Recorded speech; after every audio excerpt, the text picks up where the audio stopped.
నెల్లూరు జిల్లా దగదర్తి మండలం తురుమెర్ల గ్రామంలో జనసేన పార్టీ జెండాను ఆవిష్కరించారు.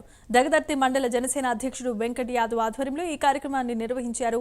ఈ కార్యక్రమానికి ముఖ్య అతిథిగా కావలి నియోజకవర్గ జనసేన పార్టీ ఇన్ఛార్జ్ అళహరి సుధాకర్ హాజరయ్యారు. అనంతరం దగదర్తి నుంచి తురుమెర్ల గ్రామం వరకు జన సైనికులు భారీ ర్యాలీ నిర్వహించారు.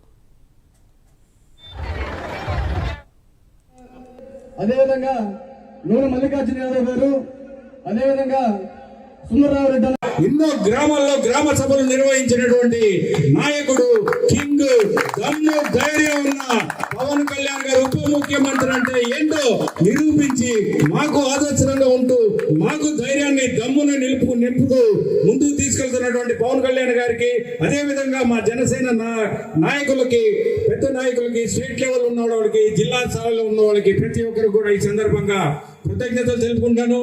గ్రామానికి అధ్యక్షులుగా నియమించడం జరిగింది. అధ్యక్షుడు, ఉపాధ్యక్షుడు ఇద్దరిని.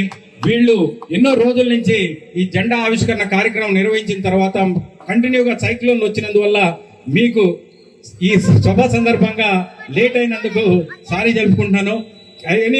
ఈ రోజు ఎంతో భారీగా వీళ్ళు నిర్వహించినందుకు మన అధ్యక్షుడు వెంకట యాదవ్ ప్రతి ఒక్కరిని కలుపుకోపోతూ ఎంతో హుందాగా, ఎంతో ఆర్భాటంగా, నాకు తెలిసి కావలి నియోజకవర్గంలో దగదర్తి మండలంలో తురుమెళ్ల గ్రామంలో జరిగినటువంటి ర్యాలీ అత్యధికమైనటువంటి నాకెంతో సంతోషాన్ని కలిగించింది. ఎన్నో గ్రామాల్లో గ్రామ సభలు నిర్వహించిన